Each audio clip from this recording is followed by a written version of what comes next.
হ্যাঁ hello guys, তোমরা সবাই কেমন আছো? আশা করি ভালো আছি। আজকে যাচ্ছি আমরা কীর্তনে। এই যে ভাই গাড়ি চালাচ্ছে,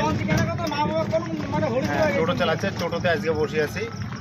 আর আমি এই যে পিছনে আছি।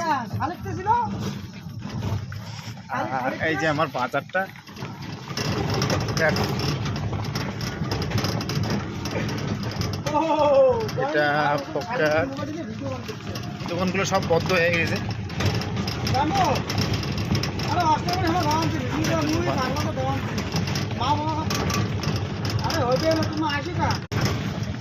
আর ভাই শুতে যাচ্ছি অষ্টপরে। এই যে আমরা যাচ্ছি, আমার কিন্তু ভাই যাচ্ছি। এখানে কেউ অন্য লোক না, আমার নিজস্ব লোক। আমিও যাচ্ছি ভাইয়ের সঙ্গে।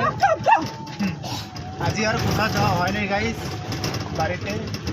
আর বাড়ির থেকে রওনা দিচ্ছে আমরা কীর্তনে যা দেখা হচ্ছে। এই যে